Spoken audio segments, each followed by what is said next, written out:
Another episode of Just Us Guys between good friends and better takes, and this is our 8th episode.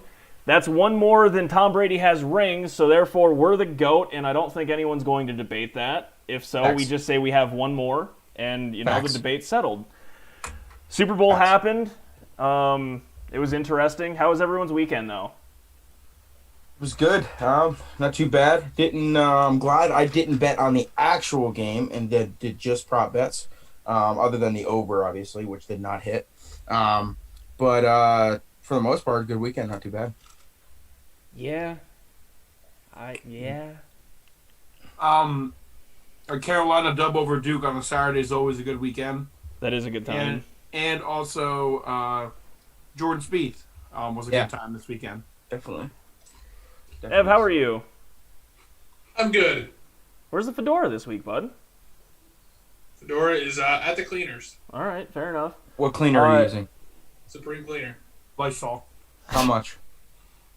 $6.95. It was not $6.95 because you did not get it cleaned. It's sitting in your closet. With that kind of haircut, too, unreal. Yeah, I mean, out of the big game, though, my biggest regret, without question, was doing a live bet on the Chiefs at halftime and dropping $50 on it. Yeah, that one hurt. I'm really glad that I was in Ohio for the actual game and could not bet there. So because I probably would have maybe not $50, but I would definitely put some money down on that at halftime because I thought they were actually going to get it together, but they didn't. They did not. That's a good live bet. I mean, I thought it was like plus 300. It was really funny. Really good about it. It was really funny because my phone died pretty much the whole entire game, so I really couldn't look at anything much. But it was really funny after the game, get into Evan's car and plug it in and look out and then see, live bet $50. And then immediately after it. I mean, it really was, though. Like, the Chiefs went down, got the field goal. I was like, all right, it starts here. We're going to get some momentum going. I mean, they were stopped, but they got the field goal. And then all of a sudden, like, 45 seconds later, Patriot touchdown thanks to Leonard Fournette. And I was just like, oh, so it didn't. Okay. Yep. And then the line got to, like, the Chiefs were, like, plus 1,600, and I was like, I'm putting $10 on this. I have to. Because it was still the third quarter. I was like, it seems realistic. Nope, that didn't happen. Didn't even score a touchdown. Which is remarkable. Tom Brady stopped them on both sides of the ball. I hate that narrative. No, it was actually not a good game to watch. It sucked. It sucked. And I heard someone say that, like, majority of Super Bowl games actually do suck. We were just blessed to have a few good ones recently. We're just expectations are different. When I was doing research and stuff, looking at stuff, I looked at the last 10. There's only been 3 bad ones. The last 10, 7 of them have been pretty solid. Because I was exactly what you said, and we heard it all week. The one that was rigged for Peyton Manning was terrible. That one was bad. The Rams Patriots one was bad. And then when the Seahawks absolutely walloped the Broncos was bad too.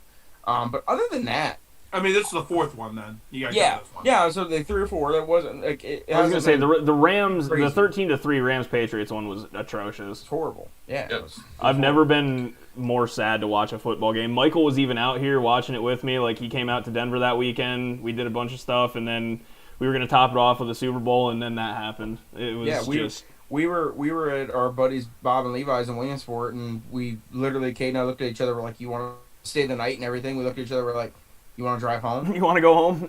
And we did. Like, it was just like immediately in like mid fourth quarter. I lost literally every single dollar that I bet that night, and it was cool. Yeah. All right. Well, score of the game: Buccaneers did win. It was 31-9. They beat the Chiefs. Like we said, Chiefs didn't score a touchdown. Chiefs offense looked all over the place. The Buccaneers looked competent on both sides of the ball, specifically with defense. Game they played all season. No, without defense, without question, it was one of the best games I'd ever seen out of their defense. Like, it reminded me of literally the 2002, 2003 Buccaneers.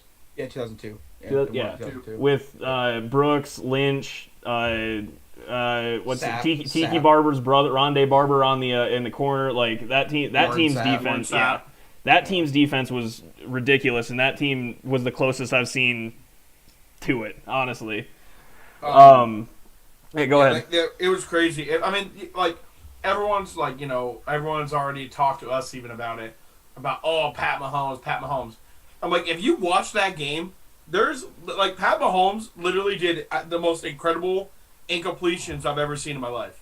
Yes. Like, he had No, the one where he was horizontal was absolutely bananas. Should have been caught. Should have been caught. Yeah. There was Without the that face mask. There was that Yep. one in the back left corner of the, Tyreek Hill, I think he threw it to, and it hit him in the Yeah. face mask.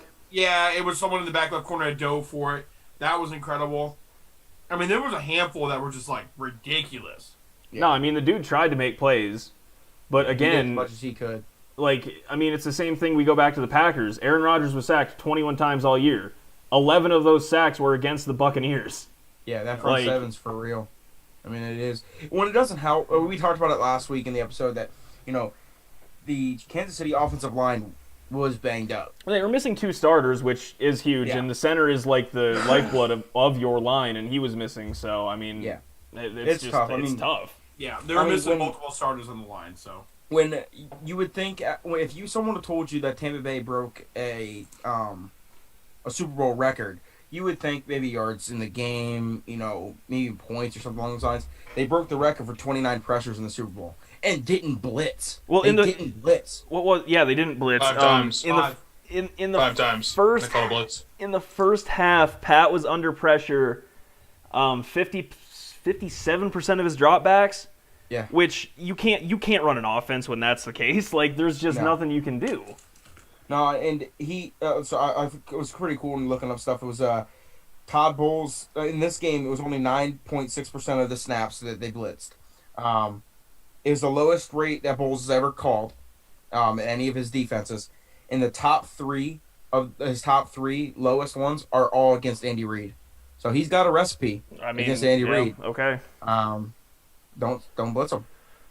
Well, I mean, if you got a front 7 that's good enough to get pressure, I mean, you don't need to. Well, no, just a front 4, really. Yeah. I mean, Oh, front yeah. 4, and then drop everyone else into cover 2. I mean, it's hard to do anything.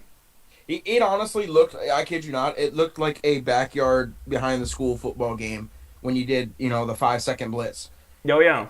He just took off running backwards and try. There was a crazy stat where they did like the analytics did in Patrick Mahomes dropbacks, he ran 452 yards. Yeah, I did see that. Yeah, that it's crazy. before he threw the ball, he ran damn near 500 yards in that game Yeah. before throwing the ball, which is I don't even understand. I there's multiple plays where he did 50. If I even sniffed running that much, you won't see me for a week. What was it? Oh, something else that needs to be addressed real quick while we're kind of talking about Pat Mahomes. I see a lot of people calling him a stat patter and all this in the Super Bowl because he was throwing in garbage time. There's no such thing as garbage time in a Super Bowl just because it is the last game of the year, it is the biggest game, and it is the most important game. If you're 0-8 and you're the Lions, I call Pat Stafford that for a reason because him or, we can use Dak Prescott. Both of them had a lot of garbage time when the game was clearly out of reach, and it's a regular season game and you're down by 3 scores with 8 minutes left in the game. To me, that's garbage time. And not only that, the Bucs didn't change anything. No, they didn't. They There were was running no the same defense. There was no difference. There's no garbage time in the Super Bowl. You're still trying to win that game. It doesn't matter if it's 99.9% against you. You're trying to win the Super Bowl. And if that means Pat has to throw a ball while they're playing prevent defense, that's not garbage time. That's what they're giving you because they're up by so much. It's the Super Bowl. It is a different standard. Yeah. How can you say that about Pat Mahomes when 99% of the games he's playing ahead? Well, that's Yeah. my thing. Like that, this wasn't an instance of garbage time for Pat. This It is the was first- literally like This is the first time he's lost by more than 7 points in an Since- NFL game. since 2016 against Iowa, which would Yeah. I think would have been his freshman year at Tech. Yeah, like, congrats, guys. You really got him there. Yeah. Like, No, it's absurd. It's absurd. Like, And it's not like he didn't try. It's not like he didn't, have an effort. That was probably the most effort I've ever seen anyone play a He was football playing game, let alone in Super a Bowl. losing And he had a game. toe- Yeah. And he had a toe injury. Yeah, And he he has had surgery. he's got to get surgery. Yeah, he's getting surgery Yeah. on it. Yeah, it was. That was the nothing. worst He, I've ever seen a line perform in a long time. He hit his rushing over though. He did hit his rushing over. It was like 19 and a half. He got 33. Couldn't stop Well, anyone. that's not bad. Hey, did No. Tom Brady get his over half a yard? He did not. He nailed it at the end of the He game. did have too. one rush. He had one rush for 0 yards. So that was tough. That was definitely. Gotta respect him for trying. Yeah. You always gotta buy it. I feel like you just always have to bet the half a yard there. Like I mean, it's yeah. it's so. Yeah. Never expected them to win the game, so the kneels at the end are kind of negated. Yeah, he had You 4 figure- carries. He had 4 carries for -2 yards. Yeah, so we had 4 kneels. Yeah. Yeah.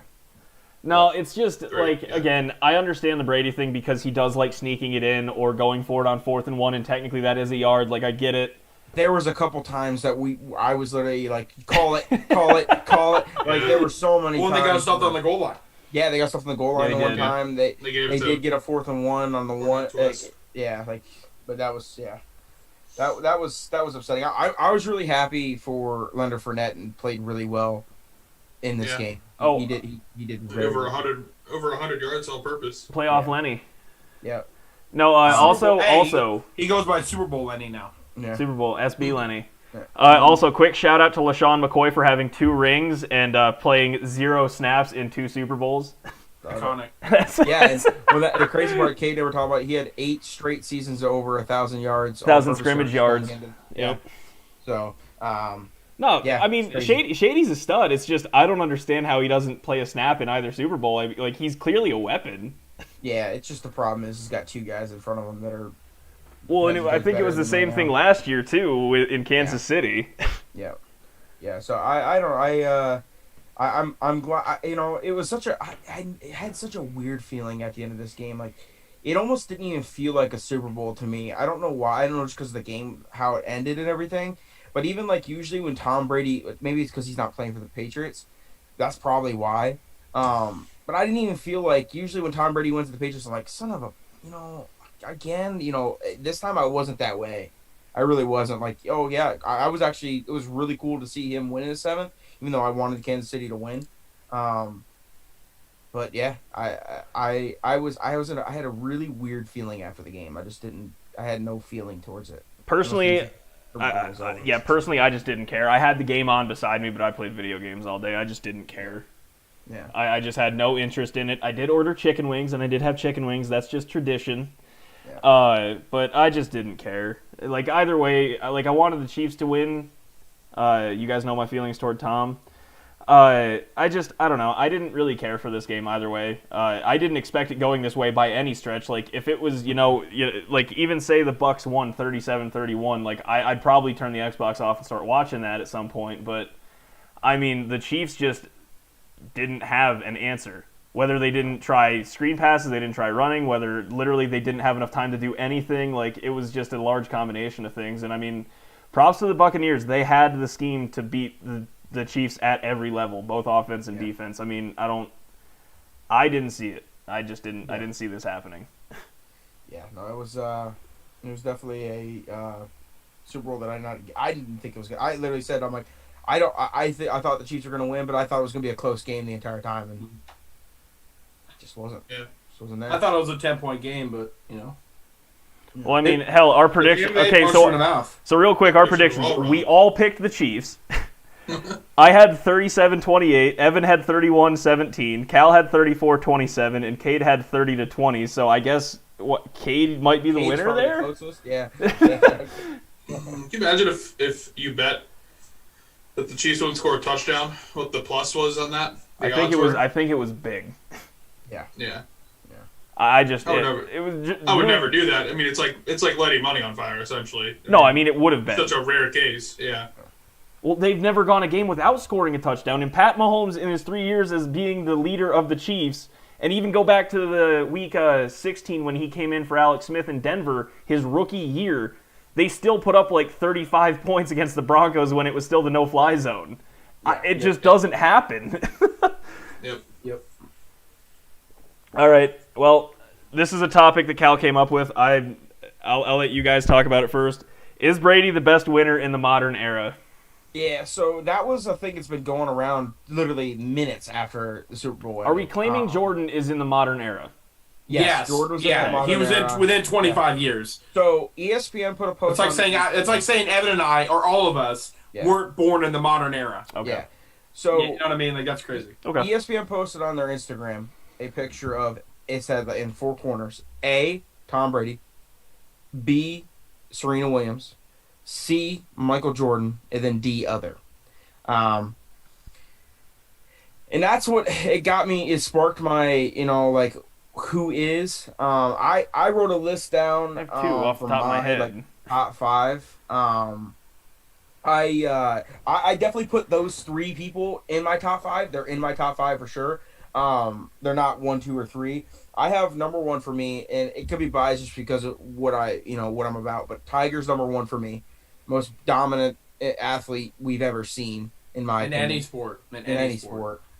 2, I'm gonna go with MJ just for the mere fact is in basketball you play both sides of the court. I mean, you play Correct. defense and offense, and he's 6 for 6 and never played a game 7 in his career. It's crazy. I do put Brady at 7 because I think out of all of every sport, I think the Super Bowl is the hardest to win. I do. How many great players have we seen never win a Super Bowl? That is fact. It's crazy. I put him at 3. I have number 4. I put Serena Williams. And she is the most dominant female athlete of our generation for sure. And then I have Michael Phelps at 5. Which is fair. Yeah. So for me, I put both Tiger and Serena above him. I put Serena first actually because she has 23 Grand Slams, which are the hardest thing to win in tennis. Mm-hmm. I mean, it's like winning, any of the majors. I mean, that's why, and it's an individual. Count doubles? What? Those count as doubles. Yeah, that's counting doubles. Okay, Yeah, that's also counting doubles with her sister. Mm-hmm. Yeah. But if we're taking into team sports, which football is the ultimate team sport, those count. To me, she's the greatest athlete. And I don't watch women tennis. I'm not. But if we're going off of championships and winning, it's hard to argue Serena Williams, who has 23 of the biggest titles in all of tennis. Pure dominance. I put Tiger second because we all understand why. Yep. And then I didn't even think of Michael Phelps, but again, if we're looking at winning, I'm going to value individual accolades over team efforts. So I'll put Phelps at 3rd, Jordan, Brady. Because one player, as LeBron has proven, everyone wants to make the argument LeBron's the greatest. One player in basketball can mean more than a team effort. The Pistons are an anomaly, but they had really good players on their team that won a ring. But Jordan... Yeah, Chauncey Billups is a Hall of Famer, so it's not like... Yeah. No, I'm not... but again, I'm saying they're an anomaly. When you compare Shaq and Kobe were also on going up against them. Yeah, they didn't have the superstar power. No, that's what I'm saying. But if we're talking individual things, then Tom Brady's 5th on that list of the people you just named. I'm putting Phelps at 3rd, and then I'll put Jordan at 4th, just because, to me, one player on a basketball team can make more of a difference than one player on a football team. 100%. Evan, do you want to go, or you want to go?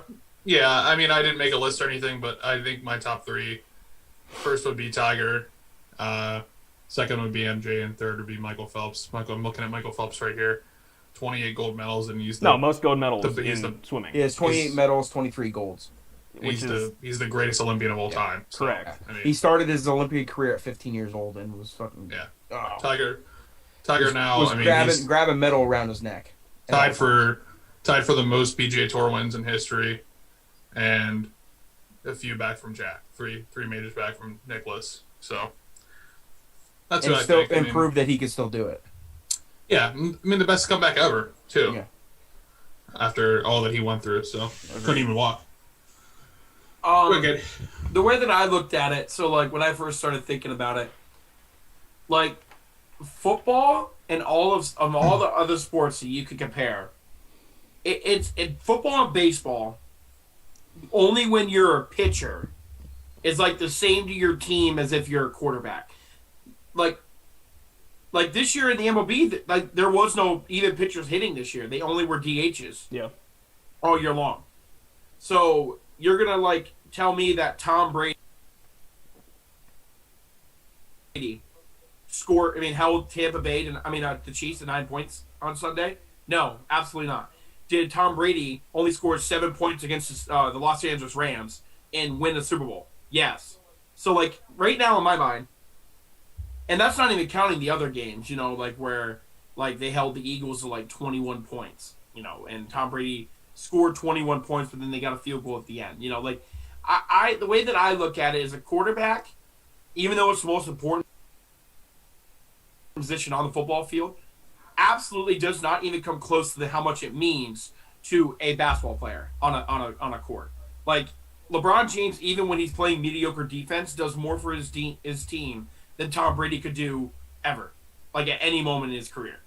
LeBron James affects the game more. Steph Curry affects the game more than Tom Brady, and he stands in the corner and waits to shoot a three sometimes because he has literally 10 set of eyes looking at him. Right? Like literally the entire court. No, yeah, I saw you're frozen. No, I'm good. I'm here. I'm just looking. As he's throwing like running screens and stuff, like the way that I looked at it is like there's no physical way that you could view Tom Brady as the greatest. I mean, he's won the most championships in the modern era. I get that. 7 Super Bowls to me is more impressive than 6 NBA Finals. I agree with that, but I just don't.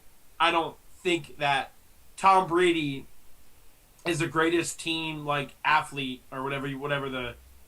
We're talking about winners, and I don't think he's the best winner. Yeah, I just don't see that. Like if I'm gonna pick them, I'll pick it Tiger first. It's not even close, in my opinion. Like Tiger literally dominated a sport for 11 years. Like literally won 14 majors in 11. A calendar major. He won 4 in a row. Right, he won 4 in a row, and not just that, but he won 14 in 11 years. Calendar Grand Slam. Yeah, but 14 majors in 11 years. Yes. Okay, that's more than 1 a year. Okay, not only that. Math. Not only that, but he had 75 wins in 11 seasons.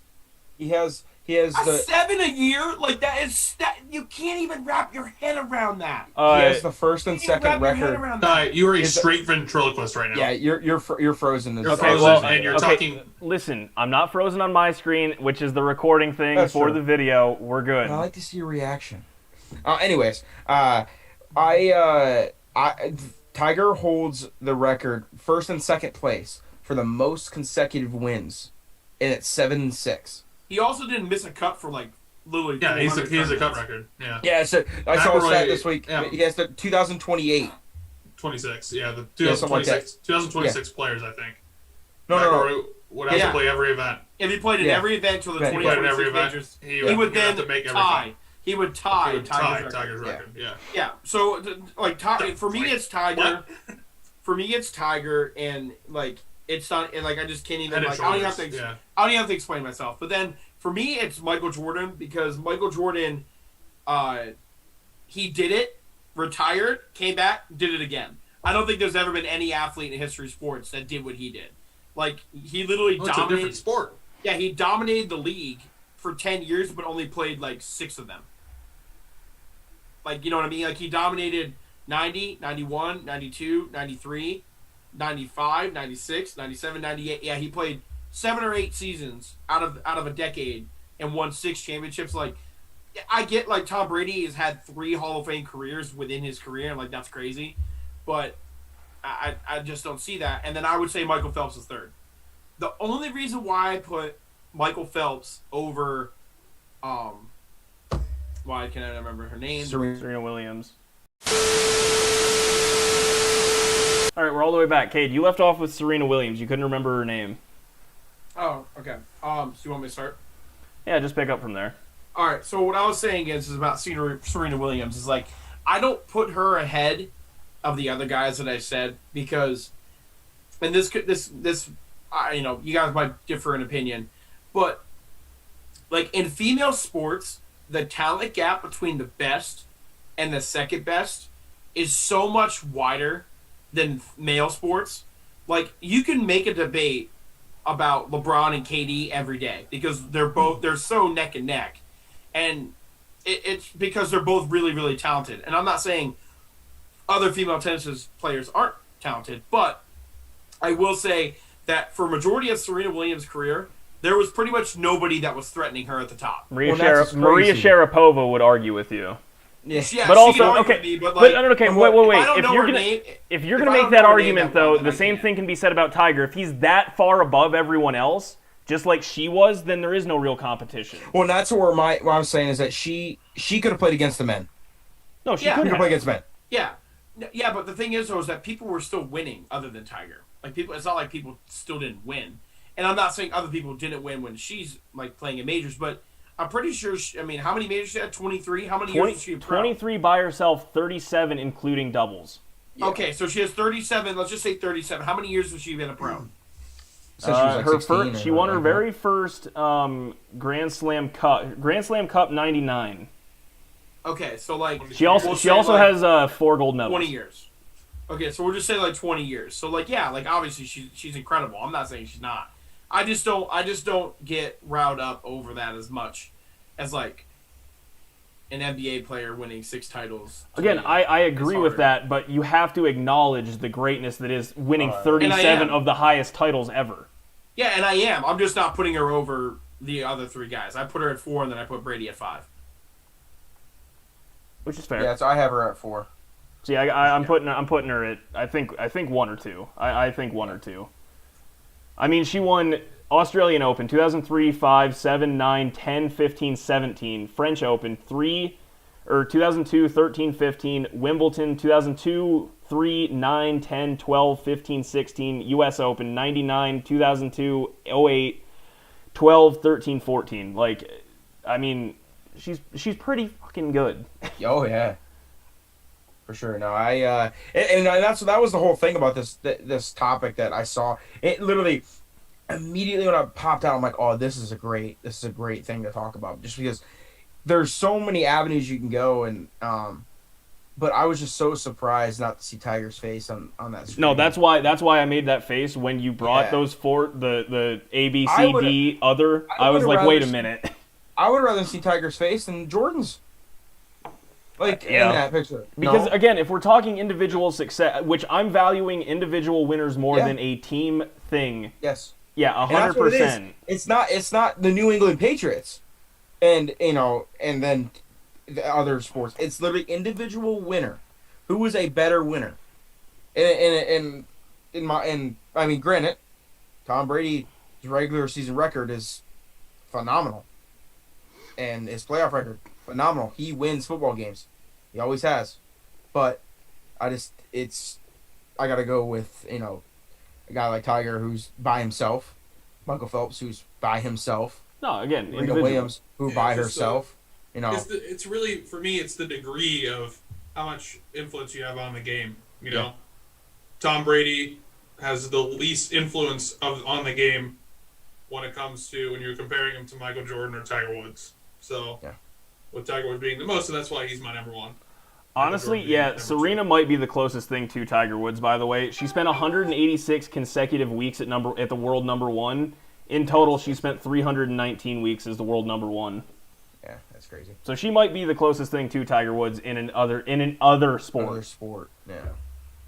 Yeah, no, that was the whole point of the topic, was like it's clashing other sports, and it's hard to debate sports against other sports, and I think this one was kind of a little bit easier. You're talking about individual success. Some sports are on a team where you have to rely on other players, and some sports you're by yourself. So, Quoting Aaron Rodgers, football is the ultimate team sport. By That far. to me doesn't translate to winner. That translates to team. Yeah, Tom Brady's the best teammate of all time. Oh, greatest. I won't argue that. And No, I just think we said it on the way home. People would kill for Tom Brady. Like, his teammates would literally murder someone for him. He would. Like Rex Burke. I think Rex Burkhead would murder me for him. Yeah, no, legitimately. chance. Where I He looks like and a guy who that's would kill and that's where the thing, like, when it comes to like the Aaron Rodgers talk, where like they say Aaron Rodgers isn't that good of a teammate. It's not that. Two people. Aaron Rodgers is a good teammate. It's just the mere fact is maybe his teammates may not like put someone's head on a stake for him like they would for Tom Brady as much. There's still people that still will, but maybe not as likable. Yeah. No. It's strangely enough just Greg Jennings and Jermichael Finley, and that narrative took off because it's fun for the media. Yeah. Oh, definitely. It's 2 players out of thousands that he's played with, but yeah. It is. But no, definitely. I'm glad we're all in agreement on this, though. Yeah, no, 100%. I mean, hands down. I mean, when it comes to GOAT talk, the greatest, maybe not the best football player of all time, but the greatest football time. He was going into it in that conversation to being the guy, but he's put the nail in the coffin. I mean, he's the greatest to play. He's the greatest to ever do it. I mean, Thanks. it's crazy. The 7 Super Bowls. Nah. Even go to 7 Super Bowls is crazy. Yeah. No, to go to It's 7, I 10. mean, sure. Yeah. Who has a better record, him or LeBron?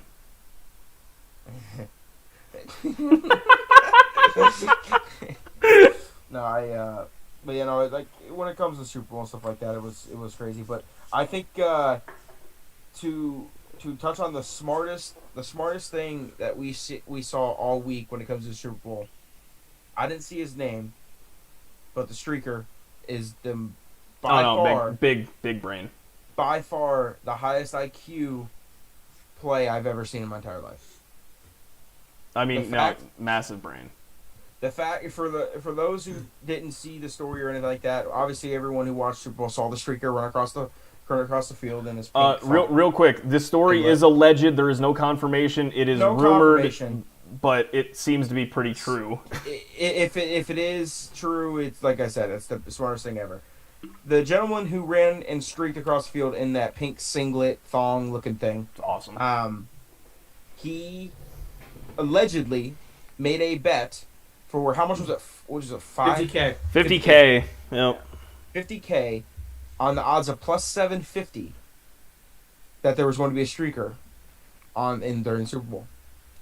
So he thinks, let's put that money on that and then become that streaker. Because the fine that he had to pay or the bail that he had to pay was $1,000. 374,000. You walked away with. That was $374,000. If that's true, if it actually is the story that it comes out as true, for one, I got a feeling that there's got to be some, under whoever he bet it with. I don't know what the company or casino that he went through. It might be taint. Like, can they take that back? Because I don't know the rules. like, I don't know how. I mean, it's not like. Right. If Like- it was online, like, I mean, he stacked the deck. He I stacked mean- the deck. I mean, it doesn't matter. people were stupid enough to put a line out there where you could control your destiny, then Yeah, it's not. I mean, it's not yeah. his fault. It's not his fault. place a legal bet. He probably, I don't know if he'd win that in court or not. But I don't know how he would lose. You guys put Well, a there's- line of money out there. If no one would have went out on the field, I would lose that money. They'd have to have something. Doesn't So, matter if it's there's- me or someone else. real quick, I'm not going to get into the full story, but there was something that happened in the poker world like 5 years ago. Phil Ivey basically brought his own deck of cards. The casino approved it. He won $7 million, and then both casinos accused him of cheating. Fine, like they went to court, got all their money back, and obviously Phil Ivey was found guilty. Was he So actually even- cheating? Yeah, we use edge sorting, so there's imperfections on the side in of the cards card. that you can tell, Yeah, it's you just can like a tell. magician, yeah. Yeah. Yeah. But to me, if they they gave approved him if they gave him approval, Yeah, that it's to me bullshit. is He should have never lost that. I think it's complete bullshit, and he should have never lost that money. no. Ever. I mean, if you're giving them permission to use your cards that you brought, I mean that's like That's on you. saying that's like my That's on mom them. telling me, yeah, you can have a friend come over and then get pissed when the friend shows up. Like, Yeah. it doesn't Yeah. make any sense. Yeah. You're saying no, do it, and then you get mad Yeah, when and then you get mad when something goes wrong.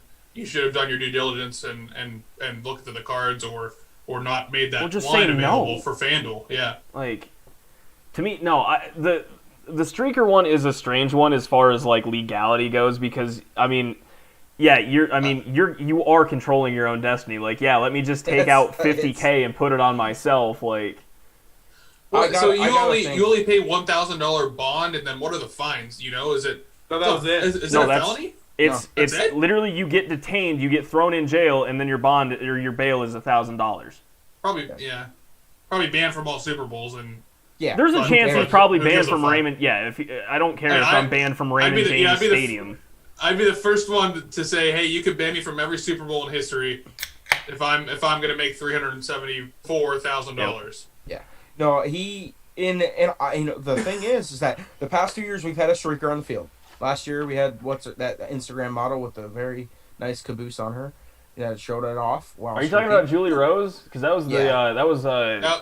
World Series. Julie Rose was a baseball guy. No. Last year they had a girl streaked across the field. There was. Was it? Yeah. Yeah, She was, she was not naked, was she? No. On the way out, she lifted her skirt up while the security guards were showed off. I remember when the Capitals won the cup and they were carrying the cup around, some chick ripped her shirt up and had her titties on live TV. Yeah, Julie Rose did it in the World Series. Yeah, definitely. But We need more of that, really. Yeah, 100%. It's good for hockey. Back to back years of streaking. Okay, you would think that after last year that the security would be heightened. Okay, now that there was money involved and a lot of it, I'm excited to see what happens next year and if there's even going to be a streaking line. They might not put lines out there for a streaker anymore. I mean, no, it'd be dumb to. Well, I mean, it's kind of the same thing. The whole game, the whole night would be paused. Wouldn't well, it be? I mean, I guess there only has to be one. Yeah, wouldn't it kind of be the same thing as the national anthem over under? I saw a lot of betting sites took that down because that video leaked. You could not. I mean, could not, yeah, that was funny. Barstool Sports posted that video on their Instagram, and they took it down from their betting site. I mean, it's just I understand, stacking the deck, and I mean, I'm all about taking money from big companies, but I don't know how I feel about it. I mean, props to the dude. If he genuinely did win that, and that was his plan the whole time, it's a 5-head play. All the respect in the world. All the respect. Did research? I mean, that's crazy. No, his fault. He's smarter than a big company. No, he is. I mean, if you're going to give me the shot, sitting at a table trying to figure this out, and one dude was like, "I'm just gonna." Just imagine you putting money. I obviously didn't put money on it. I don't even know if I saw it on there, but it was on weird sites. I know one site that had it was MyBookie, which I used to use, but it's that's based out of Australia, and you have to wire transfer all your money. Just imagine betting that though, and then seeing that guy do it, and then finding out the story. I would literally I would drive to his house and give him a hug. Oh, no, I'd send him a fruit basket or something for sure. Yeah, 100%. Well, speaking of that, do we want to cover our prop bets and how we did? Yeah, I did. I came out of the night even. I was happy. I came out of the night even. But the ones that I did win, I did win the Chiefs to win the coin toss. I didn't take heads or tails. I did Chiefs to win it, which was, it was nice. I also did one with that as well. They had to win the game as well as the coin toss, which that did not work out. I did Fournette with the most rushing yards in the game. That was a super boost on Barstool. And then the opening kickoff, no touchback, electric. It was electric. It was. From when we're all sitting on the honestly, the most exciting part of the football game for us watching the game was Cade had tails, Evan had heads. And then we all had the no touchback. It was that 15 minutes of that first start of that game was the most electric part of the game for me, hands down. And then the other one I had was under 7.5 different Buccaneers receivers to catch a ball, and I hit that as well. Not a bad one. Yeah. I was 3 of 6. First quarter over, no go. Tom Brady under 296. I was extremely safe on that bet. Mm-hmm. Tampa Bay first quarter winner. That was a lock. Pat Mahomes, I didn't expect to pass 42 times. He passed 49. Anytime Gronk touchdown, and then my McCole Hardman one was miles off. Yeah, he only caught 2 balls. Yeah, he was the anytime Gronk though at plus 230 was absolute guarantee. Yeah, yeah. What's crazy was all four players from the Buccaneers to score a touchdown in the Super Bowl weren't on the team last year. They were all acquired, all 4 of them. That's the power of Tom Brady. Yeah, 100%. I hate everything. I did. Let's see. So I had. Ty, do you have written down what I did? What I said last week? I don't have your prop bets. No. Okay, so I know prop bets. I did tails. I lost that. I did. You picked up both the Cals, which was the 2-point conversion and the overtime no touchback. I didn't. The 2-point version did not work out. No, 2-point conversion didn't work out, and either did the touchback did work out. Yes. I got I ended up betting that there would be a touchback on a punt. I won that, and then I bet that Clyde Edwards-Helaire would have over 30.5 rushing yards. He ended up having like 60.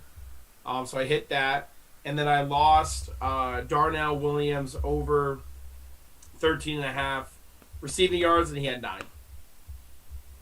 So I'm pretty sure after I did all my calculations, I lost like $8.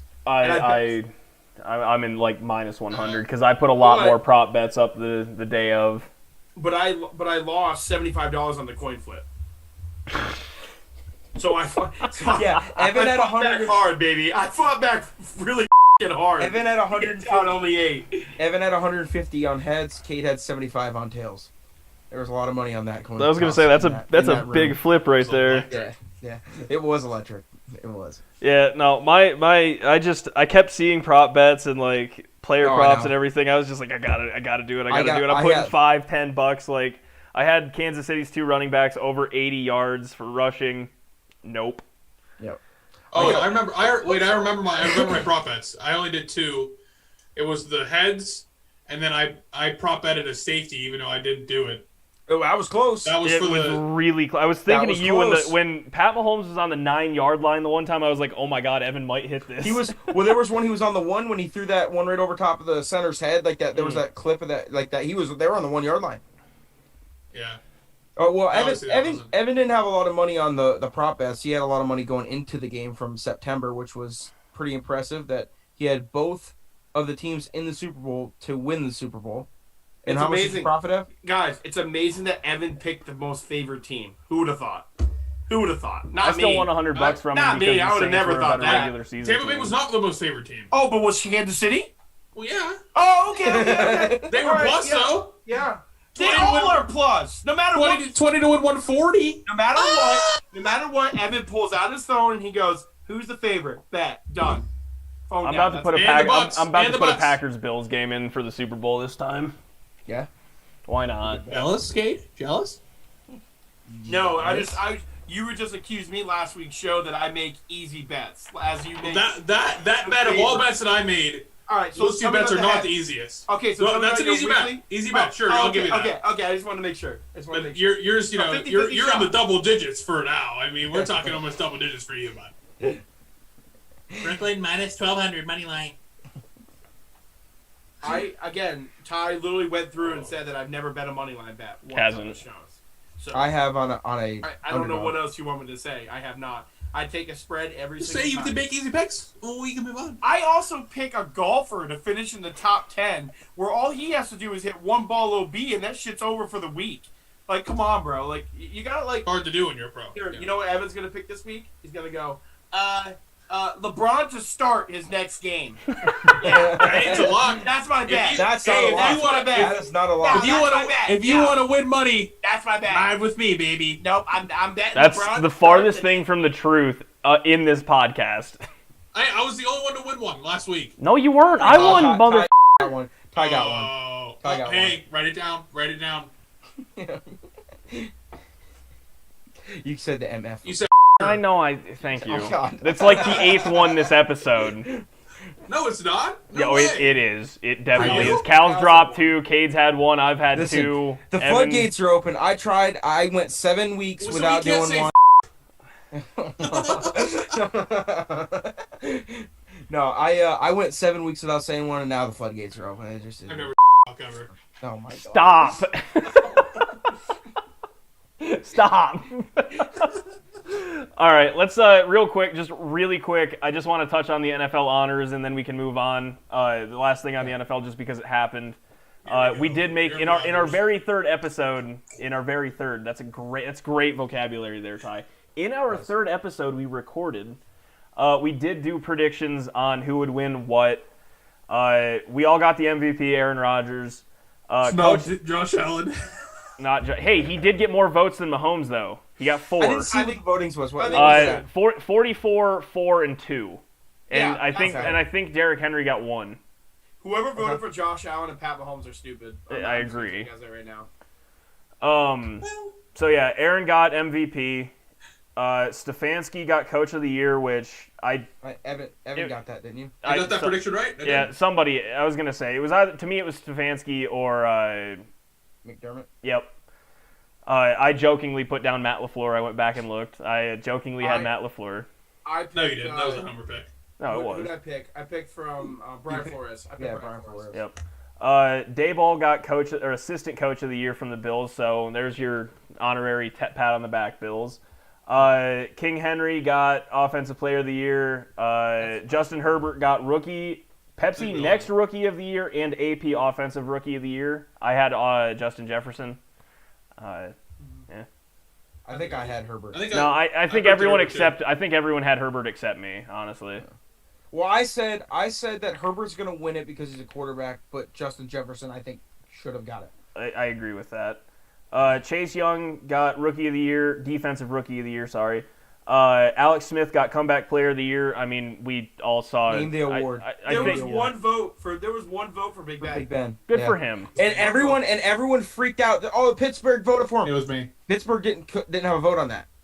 They didn't have a vote for it. They freaked out. That's Love it, no. But, I lied earlier when I said the Bills got their one honorary award.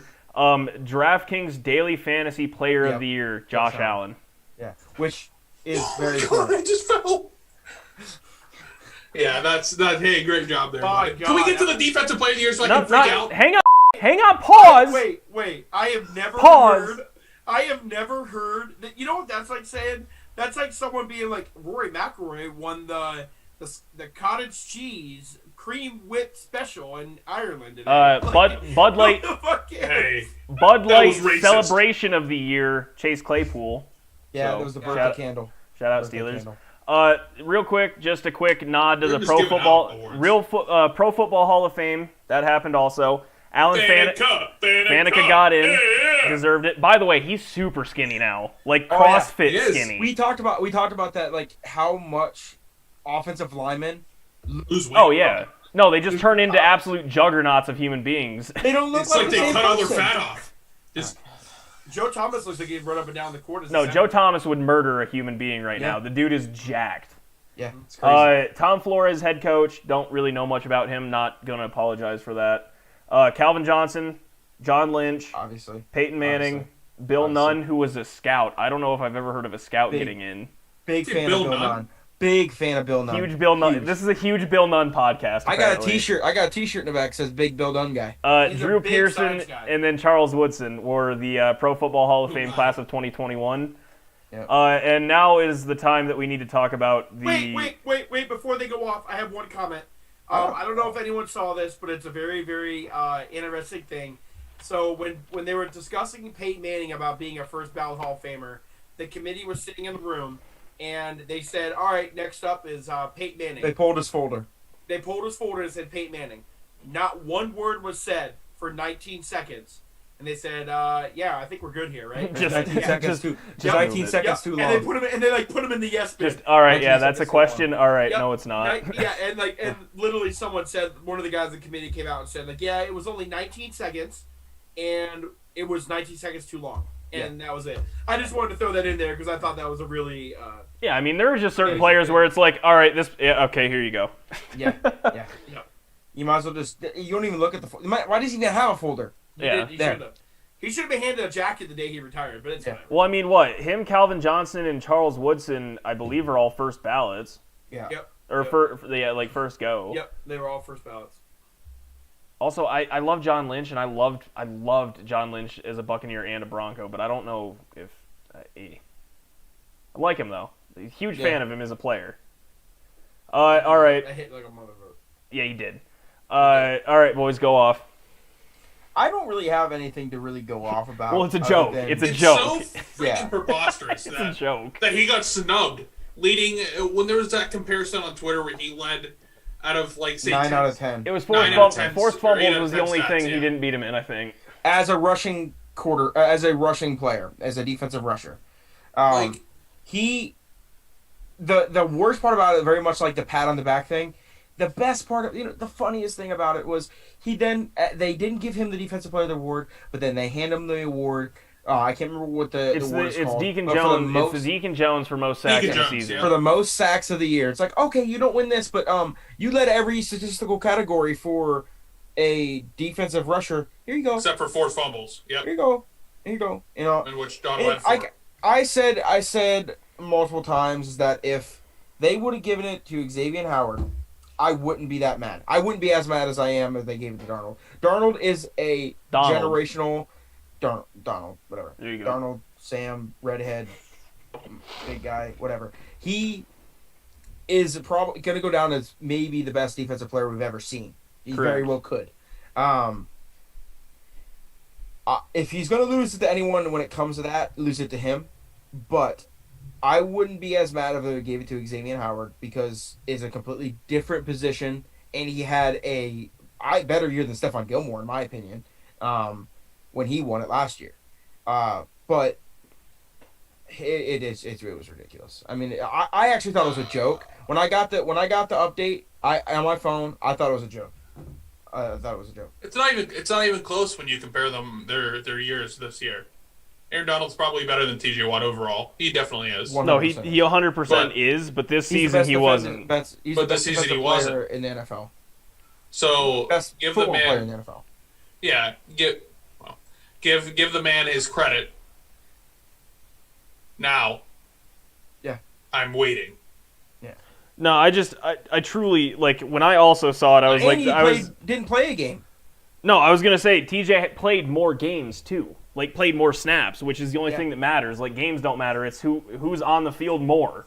Yeah. I was honest to God, like, absolutely floored when I saw that. Because, no, I do believe, I think Cade and I both stated this when we were doing this in the third episode. We both said we think Aaron Donald is a better player, but, like, right now, it's, I think you can make the argument for TJ. I mean, I had TJ Watt down on my list. Like, I expected him to win it because he had a better year in damn near every category and played more snaps. To me, it's just insane. I don't get it. I don't understand it. Maybe we should get an investigation into this for a phony election. Good. I'll storm the stadium. We'll storm Canton. Yep. I'm going over right now. It's not that far away. No, I don't know. I don't agree with it at all. Not this year. Like, I mean, literally 9 out of 10 seasons, I think you could say, like, Aaron Donald was the best football player in the NFL. Yeah. He wasn't the best defensive player this year. And TJ Watt didn't get snubbed last year, but he had a very, very good season, was number 2 in the voting.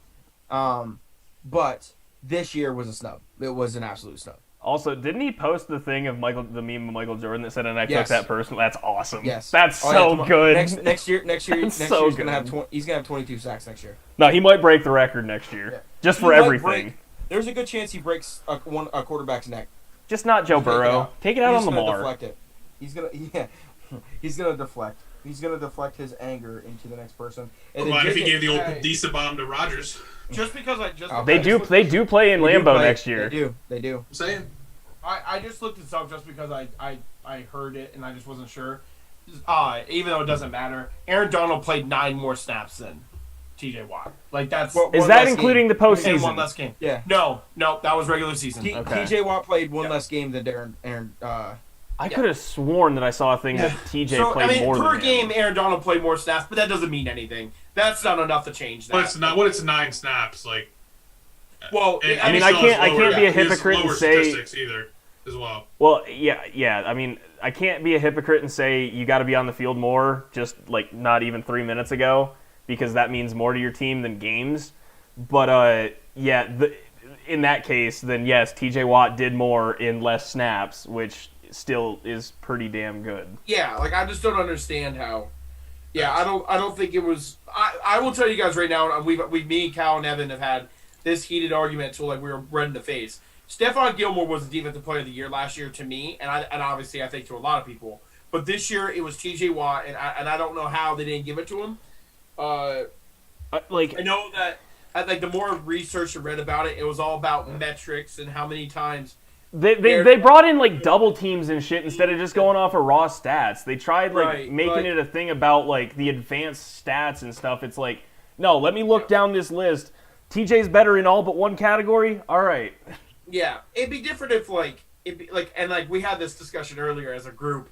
Like it is harder to play a defensive interior defensive lineman than it is to play an edge rusher. 100%. It is 100% harder. So that's why when Aaron Donald does have like the 18 sack season that he had, it's like mind blowing.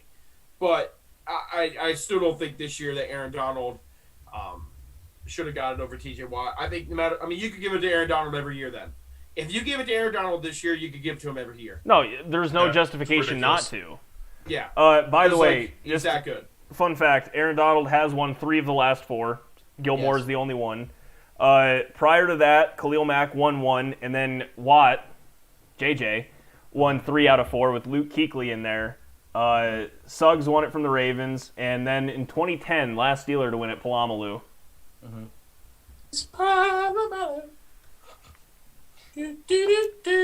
Yeah. So, I mean, let's move on. again, list of really good players, but I do think Bullshit. TJ earned that this year. I don't think. Yep. But anyway, boys, take on golf. Dawkins.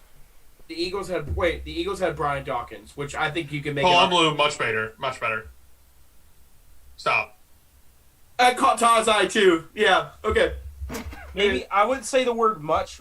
Yo, Much better. Listen, put Brian Dawkins on the Steelers like ridiculous defenses of the 2000s, and you'll see who's a better safety. Because Brian Dawkins scooped that ball one-handed and then return it for a touchdown. There's a in good the chance. championship There's a game. good chance. Dude, Brian that was Whoa. athletic Brian plays of Dawkins all had time.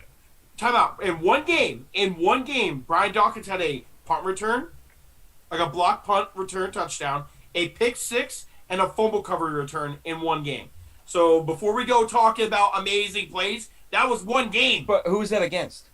I don't even remember, It bro. doesn't It was matter. like, this It's was the still- it AFC doesn't matter. This was it the doesn't matter. It doesn't championship matter. game. It's a football game. He made 3 ridiculous AFC plays. championship game to take them to the Super Bowl. Real Against quick, their we're not going to rival. argue. Did he ever win Defensive Player of the Year like Palamalu or no? Whole different I thing. don't think so. No, he Not that I didn't. know of. He didn't. Not that I know of. Whole different thing. But we're just going to leave it at this because this is something for a future episode if we want.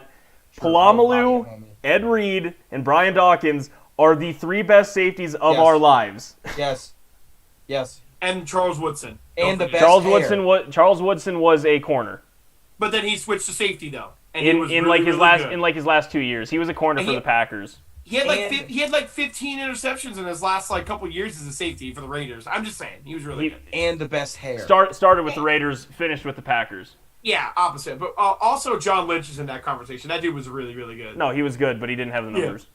Of those other 3, he did not have the numbers of the other 3. Yeah.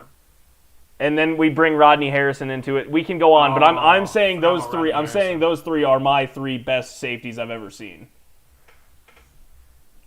All right. It's a whole different So- story. All right, go to golf, boys. So Take it we're on. gonna go from a non-contact sport to probably the least most contact sport. Unless you're playing slow in front of us, you're gonna get your ass I beat. know. A non-contact sport to a least contact. Yeah. Sport. Okay, got it. You want to redo Got that it. one? Cal? Yeah, I know. I got it. I caught it. Jesus. I stand by what I said. We'll get there.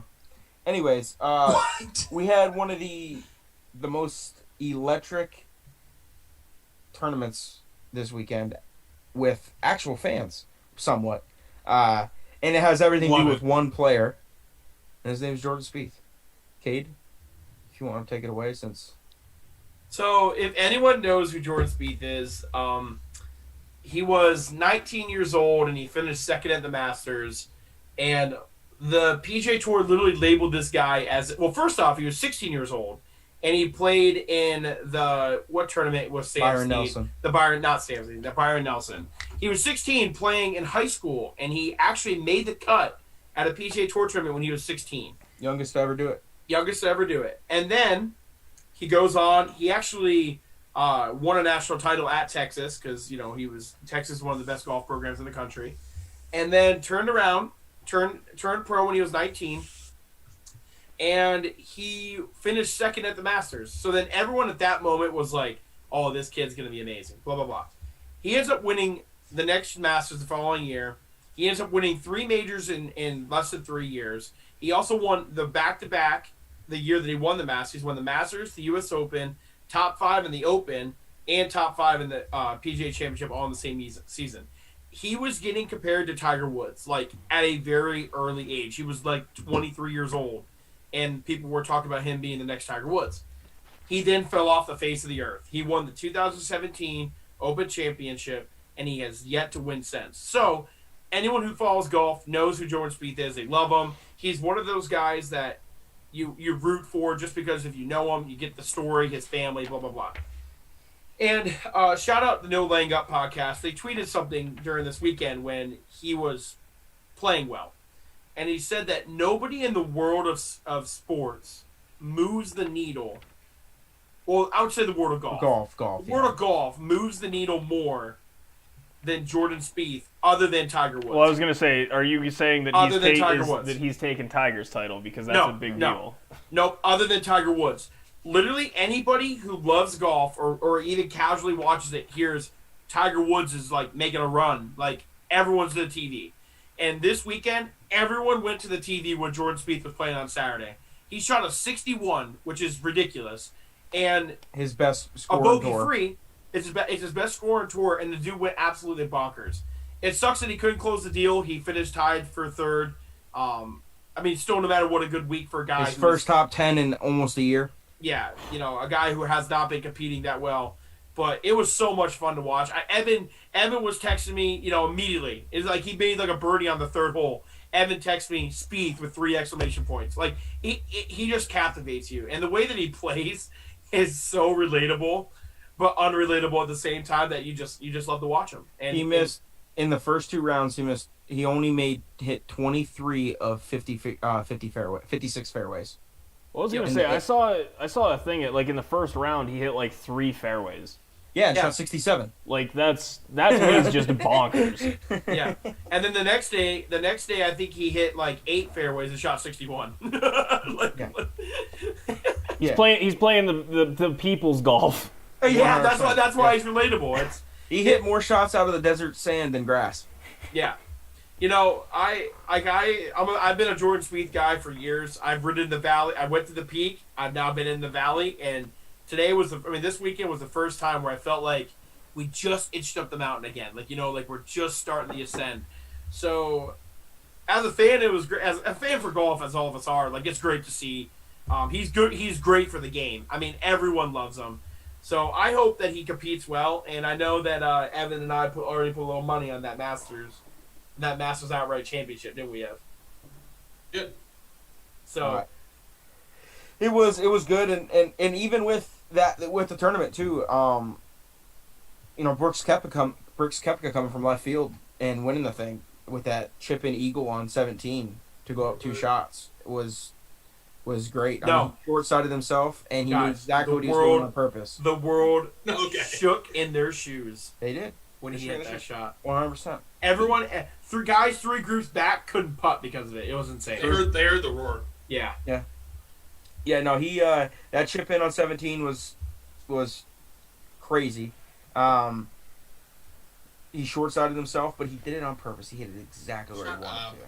He talked about it afterwards. It's amazing how he just doesn't care about this tournament. He doesn't. He doesn't.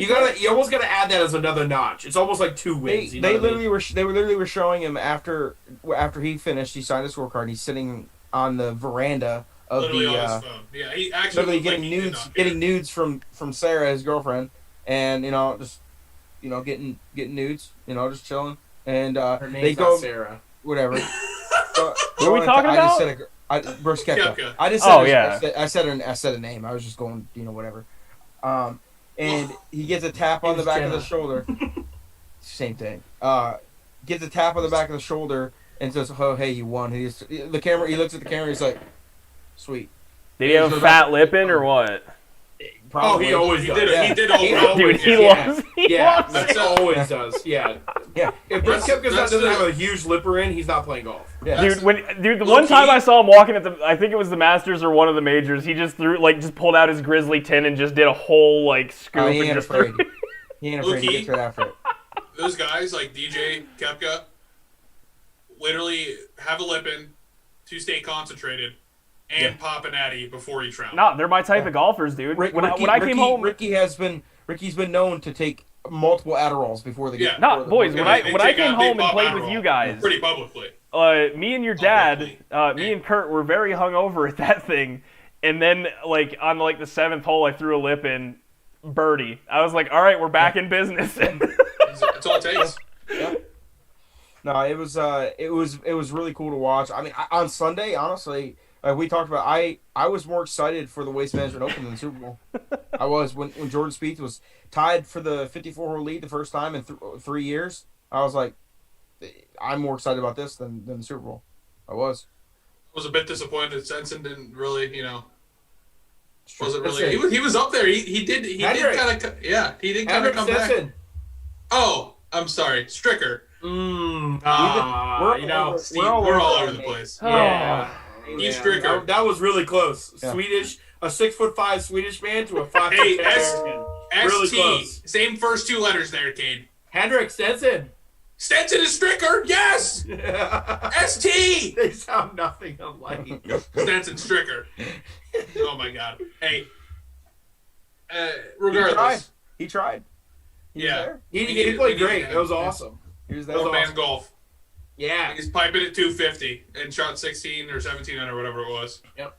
But Well, and then on the other side of the world, Brooks Koepka's ex-best friend, DJ, put on ex-best friend. Yeah, Oh, yeah, they're not they boys like each anymore. other. Not even boys anymore. Hmm. You don't remember last year they got that beef? No. It was like roast. A little mushroom mustard I on hate you so much. it. I don't remember this. Yeah, they got a little beef. It was all about the major talk. And, Yeah, that's right. yeah. That's right. I do remember Brooks this was, pretty much giving DJ shit because he only has one, and he pretty much said, "I go, we know how this works out because DJ doesn't close, all that kind of stuff." But Oh yeah, yeah. What yeah. So Oh. DJ, Uh-uh. DJ, All right. I mean to say, DJ, and so, Carry on. and so it was in Saudi, right? Yeah. Yeah. No, Dubai. It was in Dubai. watch your head. In Dubai, he won pretty much the largest purse It is. It's in the largest world. person in the world. $2.9 million he won. 2.6. $2.6 million I got he you. won. Damn right. I mean, he probably got some promotional stuff as No, well. yeah. DJ ain't over there for free. Yeah. But he won again, which a pretty stacked leaderboard. There was a lot of good players, and the top three players Justin Rose was 3, Finau was 2, and DJ was first. He also had John Rahm in there. Casey played. Casey Bryson was there. Our boy Patrick was there. The reader. Patrick Reed. DJ has solidified to be the best golfer in the world. It's not even close right now. No, yeah. Just in his last 8 starts, his last 8 starts was second place. That was at the PGA Championship. Then went first, second in a playoff, 11th, and then won at the Masters, second, and then 6th, and then first again. Those are his last 8 starts. So he's got 3 wins and then 2 second places.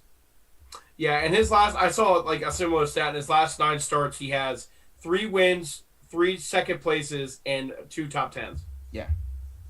On top, it's nuts. He's just he backed out of the Pebble this week, and everyone gave him backlash. But hey, he just won $2.6 million across the pond. I'm not playing this week. Oh no, he's doing a ton of blow with his really hot wife. Yeah, 100%. Okay. Why? Cocaine. Why go Pablo. through the effort of playing a tournament after you just won $2.6 million? Well, I mean, Yeah. DJ is really good at golf. Like, I don't know if What he wants to be. I genuinely don't know if anybody can argue that. I do remember when he was like really bad because I've been a fan of DJ just because he's also really, really tall. Like that was the one thing I was like, oh, this dude's really He's tall. got I'm a gonna big root for swinger him. on him too. Biggest That is cock so- in the United States. Every time, and I mean every time I saw him play, like over the last maybe 3-4 years, like he was losing, and then all of a sudden he was just like, I'm like he was finishing top 10. I say Probably should lose- try again. Yeah, I him say and Brooks have that losing. same I gene. say losing, but like not. He just wasn't. He wasn't winning the whole thing. Like he has the last half of a year. Yeah. Right. Yeah, no, he right now is by far like he has the best chance to repeat in the Masters. We talked about it this week, mainly because hey, it's a short window. When golfers go on runs that like they do, it's usually like that 4 to 6 month streak where they're just crazy. And hey, the 2 Masters going back to back are in that 4 to 5 month streak. So. Well, He doesn't have that whole year hangover, to I was go gonna through say the what? whole That was stuff. That was October, wasn't it? When were the Masters? October, wasn't it? Yeah, October. Yeah, November. November. Okay. So even and then later. and then we're in the second week of April or third week of April. And also, like, one of the Masters, like, I mean, okay, it's terrible to say, but, like, the least, like, Masters feeling win ever. Like, yeah. no fans, Facts, yeah. like, no fans, like, different type of ceremony, just not the The same. first time ever it was held in November. April. Not Yeah. April, right. So he's going to turn around. Yeah, he might win it again. He might. I just mean, mess he around with might. it. He won the fake Masters. He did. He did win the fake Masters. Mickey Mouse Masters like LeBron. Yeah. Yeah, we got a lot of LeBron debates coming up here in the next couple months. I can't wait. I can't wait to partake. Yeah, but he has in dominant fashion has been crazy. I mean, if you want to put any money on to win an outright tournament, you want to throw it on DJ right now. Is what it We is. do have some. I'm very excited for the upcoming stretch of golf, though. Oh yeah, this actually stretch. The Waste Management kind of kicks it off, to be honest. Yeah, we got Pebble this week. It's always great, good field. Well, I was gonna say it's the Pro-Am. Are anybody like? Do they have Internet. celebrities in it? Yeah, no, it's not internet. It's this. I don't know if they're doing the Pro-Am. Like, I don't think they're doing the Pro-Am side of it this year. So are they just just playing straight up golf? I think they're playing the straight up golf. Okay. Yeah, it's still the AT&T Pebble. Yeah, the Pro-Am. coronavirus ruined that. Yeah. Sick. Well, I mean, The stupid Panera Bread Nice is pun. absolutely ruining it. Everything. Nice pun, Ty. I made a pun. You said sick. I said coronavirus. Very Oh nice. Jesus. Very clever. I hate everything. Very clever. yeah. All right, you guys want to talk about the new rule? Is that going forward or is that like Yeah, I think it's effective already- immediately? So what it is that the PGA of America, okay, so not the PGA Tour, PGA of America, all the one that us three put money into that we don't use our certifications anymore, $10,000 down the drain on that for me, which I didn't actually have to pay for it, but it is what it is. They decided that they host three professional tournaments in the season. They run the PGA Championship, men's and women's and senior. And in those tournaments, starting this year, players are allowed to use laser rangefinders or distance devices GPS, watches, yes. whatever they want to use. during the actual round of play. You always can use it during practice rounds to get your yardage book down and all that kind of stuff. But in the actual field of play, during the 4 rounds of their tournaments, they are allowed to use rangefinders. And I don't know if this is like maybe they've been in they're talking with the PGA Tour like, hey, maybe we're going to test it and we're going to use the PGA Championship to be the test. I don't know if that's the case. So the article that I read on Golf Week said that they're doing this for the pace of play. And I guess in some instances agree. I definitely seen Tiger or Rory, stand at their bag, contemplating a club they're going to hit for 2 to 3 minutes, right? Where I think the most you can speed up a round is absolutely on the green. Mm-hmm. You can't use I mean, you technically could use a rangefinder on the green, but that'd be crazy. No, get rid of get rid of the putting books. Get rid of the green books. Yeah. Well, I mean, you can't do that, but That's what's supposed to go down, though. That's what's going to slow. Yeah, well, people write all their notes in there, so I mean, and that's legal to have. But It is. I know, but green books make it so much worse. But- It's like, oh my God! You look at your yardage book, and then you're good to the green, and now you're looking at a book that shows you the undulations of the green. Yeah. Like, are you blind? But you play the Like same tournament every year. The PGA Tour greens are not like 1 degree slope. Like they're like 5. Like if you can't read an Augusta green, they don't get off the tour. You can't play here. And they don't have green books. Like they refuse to have them. They ban them. You cannot have a green book at Augusta. And I think that's the way it should be everywhere. I've never understood why green books are even a thing. yeah, but back to my opinion on whether this should be a thing. Kind of weird that they started with a major championship to incorporate this rule. You'd think they would do it if they were doing some type of experiment, that it would be on maybe a low level PGA Tour event like the Valspar or the Barracuda Championship, whatever. The events that no one gives a shit about. But I mean, and maybe collect some data. Hey, maybe the pace of play was 2 minutes faster, which is marginally. Oh yes, it was a good thing, 2% but- faster when the guys knew they were going to hit it 170 yards instead of have to go if it was 168 to 173. Yeah, and I mean, kind of render the caddies a little bit useless. Not entirely useless, but A lot of their job is a lot of their taken out job of play. is, yeah. So I don't know what it does to the caddies. I mean, okay, it's not like that's a humongous deal for me. But I mean, I guess it's I'm for it. Weird how it's going about, but they use them in the practice run anyways, so it's not like it's a huge change. They're just letting them use it in tournament play now, and I'm fine with that. Well, one thing I will say though, one of my favorite things that happens during a PGA Tour event is I'm when gonna say they the same are thing. when they are kind of mic'd up and stuff, and you can hear the conversation between the caddy and Oh yeah, the for sure. player talking about what yardage they're going to play it at, what the calculations that the caddy's doing. Because people that don't know what actually happens is they're going off of what their notes are, and with the golf course, they don't have anything that tells them exactly what they're doing. So they're going off of feel and history of that whole You got to eyeball it. You got to eyeball it. The caddies show up at that tournament on Monday and walk the course like 5 or 6 times without the player, just to get a feel of where he's going to land his ball normally and play from there. And God forbid when like Jordan Spieth hits it into the the desert sand, and you got Michael Greller who's literally doing all these math calculations in his head to try to get the right number for him, and with the wind and how the ball's laying and stuff like that. It takes that whole portion out of it, which in my opinion is my favorite part. The caddy to player interaction is fantastic.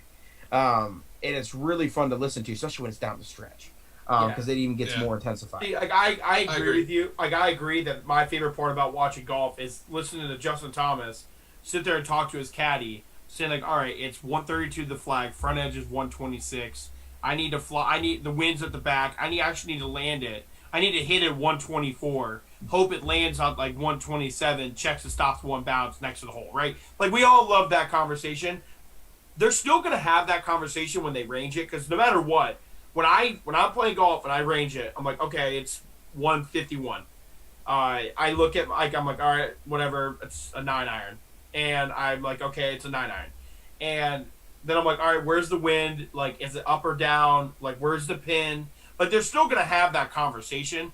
I think what it's gonna really do, Cal, it's gonna speed up the situation that you're talking Yeah, about. definitely. It's already That's the goal. it's Yeah. already gonna slow down. It's already so slow on the fairway. Like in the fairway, it's like bro, like it's not. It's like I get it. I know. I'm not playing for a milli. I'm not playing for that. But like like a lot more shots can be simplified, like on the tee boxes and stuff like that. Mm-hmm. They don't have to be that long. But when they're 60 yards right, and Greller's got to go find the last place he marked with a yardage, step it off, and then angle it, and then be like, all right, man, it's like 170 top 5, like whatever. That's what they're trying to, I think, eliminate, because that does slow it down a lot. Like, you're talking about a shot that could almost take 10 minutes. Yeah, 100%. Yeah.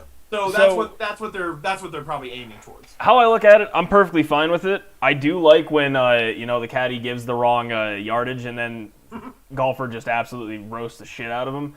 I'm a fan of that, Bubba. but personally, Matt Kuchar. I hated that. He just didn't I pay his caddy. hated that.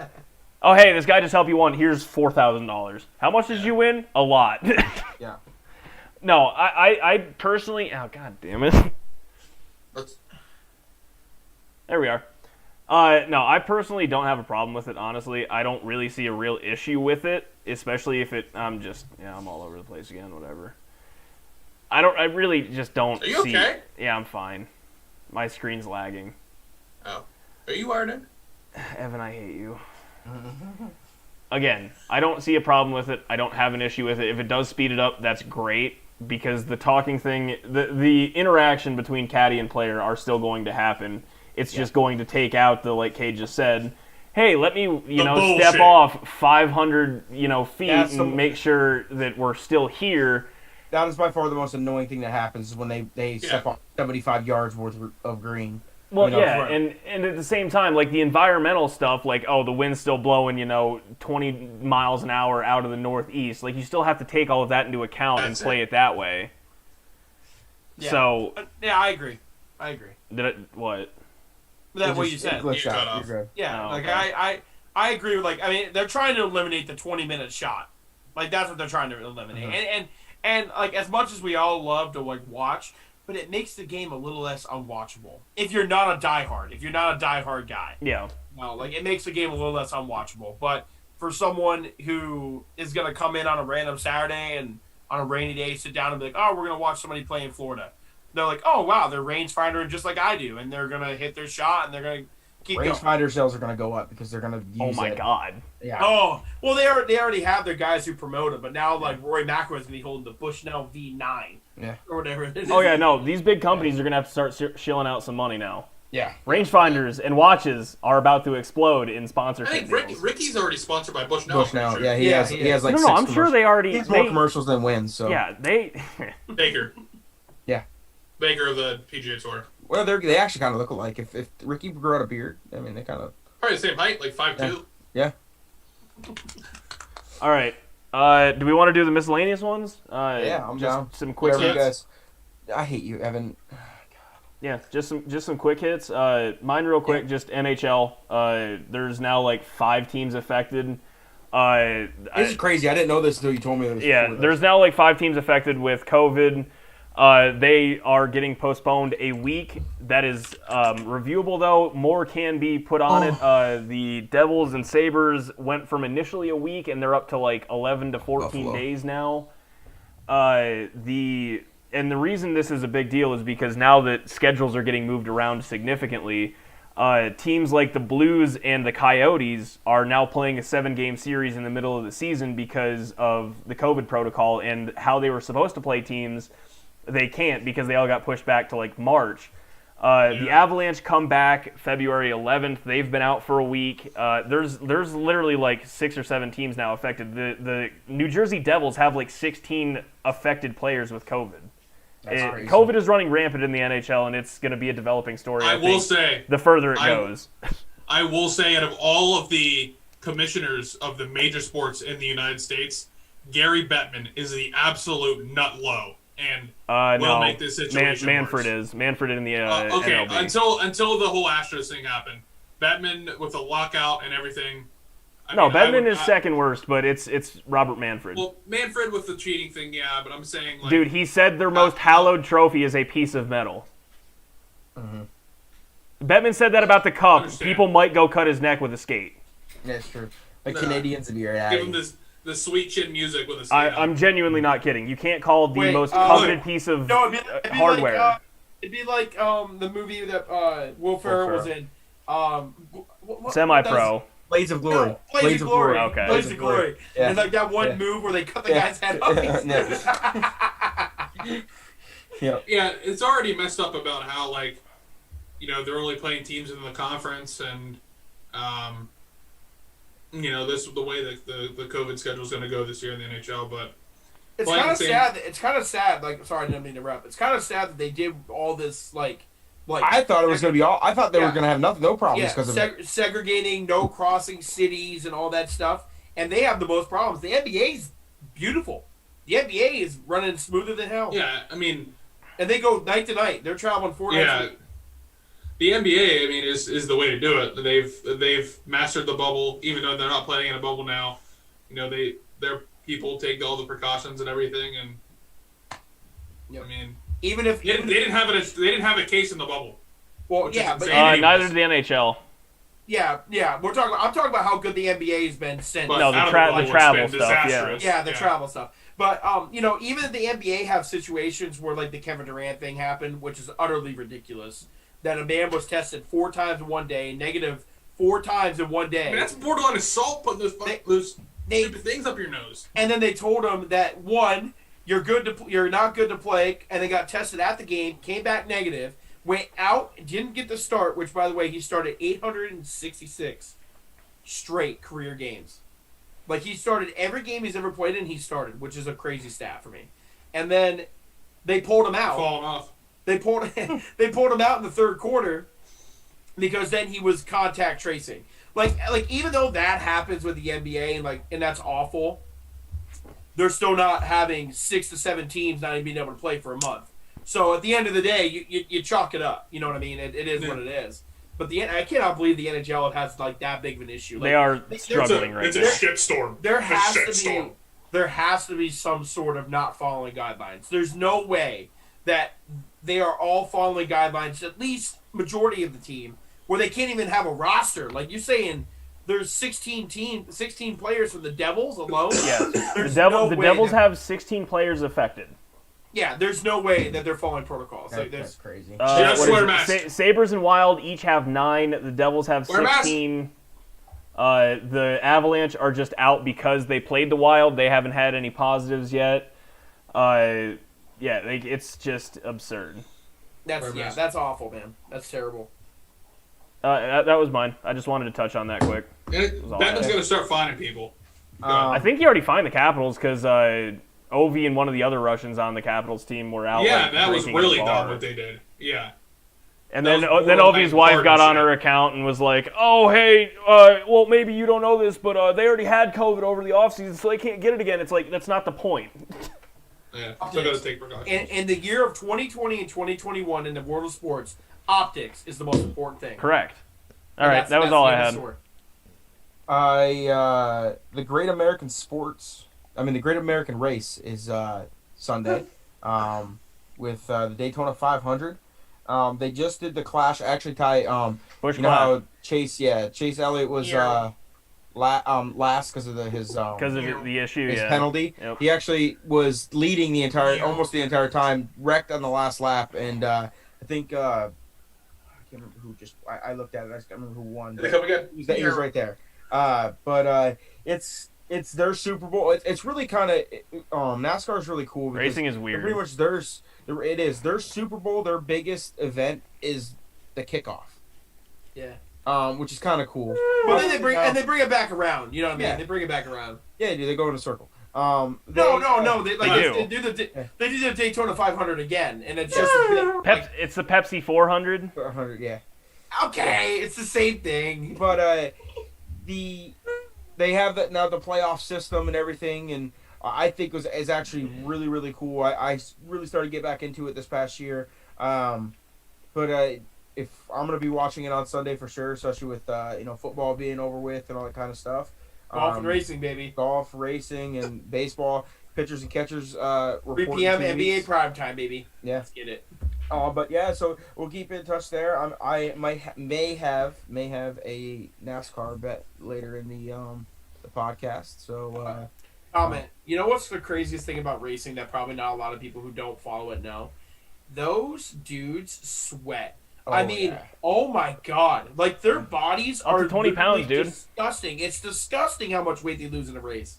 They literally every time you see them, they get in they all are like thick necked, like pretty like boxy dudes, and then they get out and they literally look like a slim athlete, and I'm like, oh my god! Like literally, it's disgusting how much weight they lose in a 3-hour race. Their racing seats just. Is it because I know that they lose like 10 or 15 pounds whenever they race? It's because all that fire proof shit they have on, right? Well, the sweating and just sitting there because, dude, I mean, I don't know if you've ever been close to a car on a highway and your palms get a little sweaty, but it's pretty adrenaline rushing.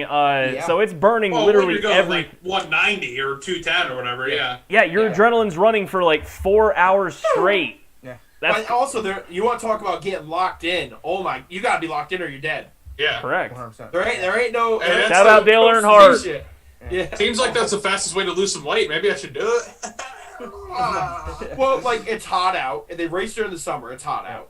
They're wearing a lot of fireproof protective gear. The helmets are definitely not breathable. The engine itself heats that car like it's a freaking heater, a personal space heater. Like it's hot. It's going to be perfect in Jacksonville for a race. It's going to be 70? Or not Jacksonville, Daytona. Go around the same place. Yeah, not far away. Literally, the perfect weather is now in Florida. And if you have a weak bladder, you got to get a, you gotta wear a diaper or, little catheter. I would just piss out the window. I'm just kidding. I don't think you can do that. Yeah. You can't. You definitely can't. I physically can't do that. Cal, you got any winners for this? So right now the odds, the best odds, I got the top 5 right now. Got Hamlin at 8-1. I think he's won it 2 out of the last 5 years. Denny has been Denny's been very good. And he's a stud. Number 2, they got Chase Elliott, who was the winner of the playoffs the Cup Series last year. He has never won this race. I think his best finish was tied for 6th or something along those lines. He doesn't have. I may not even have a top 10 in this race, but he's one of the hot young stars in NASCAR. My personal favorite racer. Shout out Peyton. He raced against them when they were kids. He's a really cool kid. Then we got Joey Logano is 10-1 odds as well. Keselowski's 10-1, and then David Blaney's 10-1. So those top 5 right there. Then it kind of trickles down off after that. Martin Truex, I think, is the next one, which makes sense because he wins this race. He's one. Truex is usually pretty good at Daytona, yeah. But I Denny Hamlin's always right there. I think they got they have their poll. The polls are on Friday. I'm pretty sure for this, and we'll see where that goes and see who's the setter and see who's got the fastest car going into the weekend. And yeah, I love it. I watch it. I tune in, especially I watch at least the first 10 laps. Usually take a nap in between and then wake up for the last 20. Usually how it goes. Gentlemen, start your engines. Yeah. But yeah, it's exciting. It's always, and that's what the best part about it is that it's their big races to kick off the season, and it's always pretty cool to be a part of it. Well, I was gonna say we grew up going to Daytona parties literally yearly, and then going to the Poconos. It's a big deal. Yeah, love it. I love it. You know what's a shame, and I'm standing up and I'm saying this, okay? It is unbelievable that no one is racing in a Mountain Dew car. Okay? That's all I have to say. Junior used to. I was going to say, Earnhardt Jr. used to, yeah. Number Southern 88, Condition. my brother's got a Mountain Dew hat. So do I. Dale Earnhardt won. Start a position. Sponsor me. Us. So I was thinking about this today. So yesterday, Kevin Garnett, for anyone who doesn't know who Kevin Garnett is, he's a Hall of Fame. Yep, the big ticket Hall of Fame power forward that played for the Minnesota Timberwolves and then the Boston Celtics. He's known for his determination, grit. I mean, he was a super talented player. I was going to say he was really good too. Super good. But he was like the Mamba mentality, 2.0. Like he was the same kind of guy. Win at all costs, didn't matter. Anyways, he came out with a pretty bold statement yesterday. He had an interview with the Washington Post, I think it was, and he said that NBA players 20 years ago would not be able to play in the league in the style that it is today. And I was, the first thing that ticked in my head, I was like, okay, yes, agreed. And then I sat back and I'm like, 2000. All right, we're not talking 1990 anymore. We're talking 2000 and 2001. The All-Stars for the 2001, okay, we had Vince Carter, Tracy McGrady, Steve Francis, Jason Kidd. Is it Simon Spreewell that played for the Knicks? Is it Simon? But Spreewell. Yeah. Right? Who else? Kobe Bryant.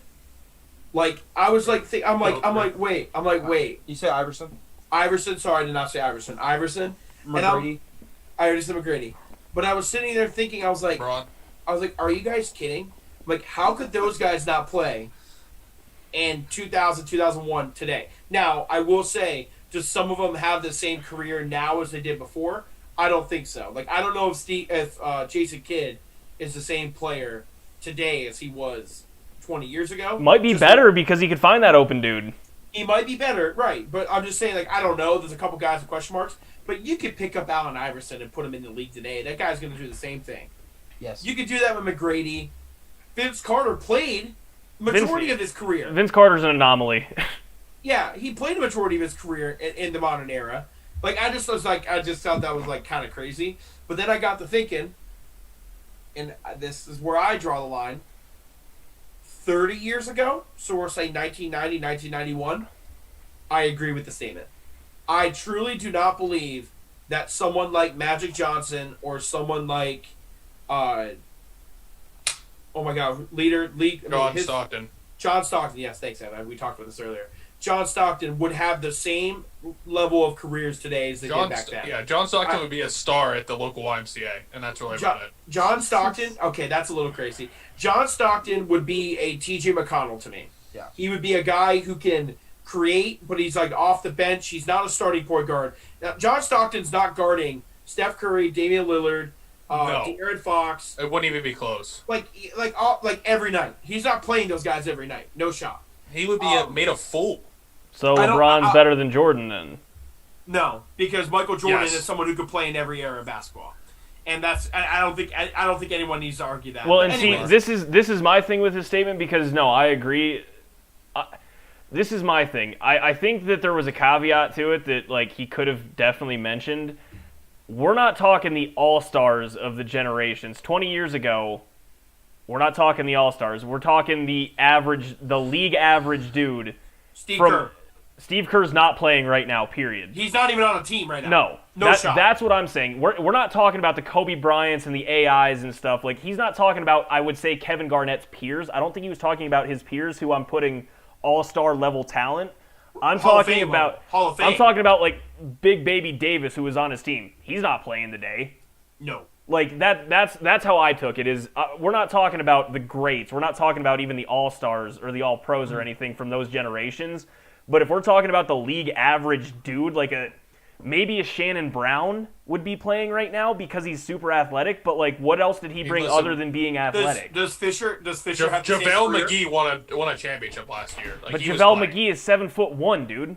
Yeah, but JaVale McGee was in a limited role, very limited role, defending the rim, rebounding, and catching oops. That's it. Like But Derek let me ask Fisher you- could shoot a little bit, but he wasn't shot. He wasn't a great point guard.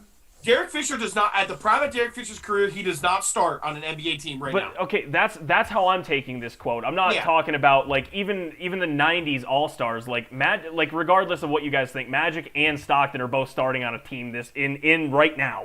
Period. Stockton would start. He's not going to be the logo in this dude that we all talk about. But I'm telling you, Stockton is starting. He would be a Hall of Famer. I He would be a Hall of Famer. He would not be a Hall of Famer, No. and he would not lead the NBA. But in he's history still in a sense. he's still starting.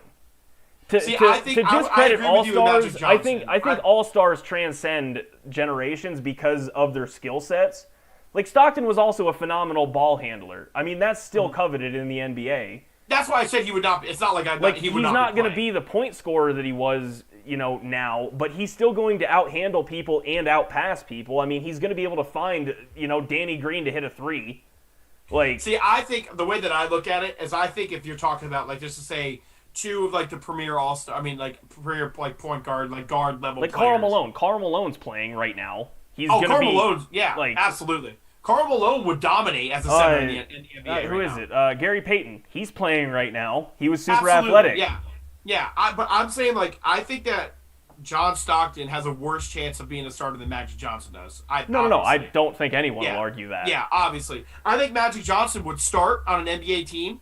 He would start on almost every NBA team. Any generation. He's a 6'9" point guard with I don't think unreal he plays handles. point guard. I don't think he plays point guard. I don't think he's allowed to play point guard. Yeah, I don't think he plays point guard because he can't be that limited shooting and be a point guard. He'll probably play the 4. No, he plays He would 3-4. be- Yeah. Yeah, he'd play the 3 or 4. He'd be a Draymond. Yeah, exactly. A better version of Draymond. The best passing Is Draymond- Paul is Millsap Draymond to a Hall ever of Famer? exist.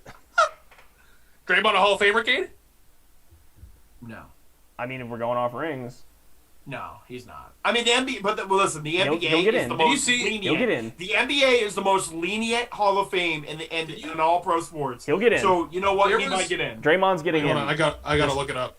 The But stat no. line that Draymond had the other night was the first time it's ever happened where he had like 15 assists and didn't make a field goal, but also had Like- but two like blocks Todd, and like. But the reason why I like what Kevin Garnett, I don't like what Kevin Garnett said, but if he said it differently, is like people hate on Lonzo Ball because he like limited shooter, big body, great passer, great defender, can rebound, can do everything but limited shooting. Magic Johnson was a limited shooter, so But like that it would be a very hard. It would not be the same road. Magic Johnson would not be a 5-time champ. He would No. not be. But he also, would not be Magic a top 5 Johnson's player. got that ass on him. Dude was girthy. Oh yeah, he would. No, that's what I'm saying. He'll play the four. Lonzo is literally me with some muscles out there. He would be and the best like 6 inches modern- taller. He would be the best modern power forward the NBA's ever No, seen. he'd be Paul Millsap that could handle Unreal. Right, That's exactly. that's what I'm it. saying. They just would not have the same careers. I think But- John Stockton is a 6-man, 7-man off the bench, but I think Magic Johnson is a starter, possible all-star, playing the role that he played, but at a different position. But that's my thing is that's why I'm thinking this I don't think the right context was applied to this comment of his because literally I don't think that all stars and all pros and stuff can count. Like Kobe is transcending any era. That's a dumb statement to say. Shaq is transcending He already any did. era.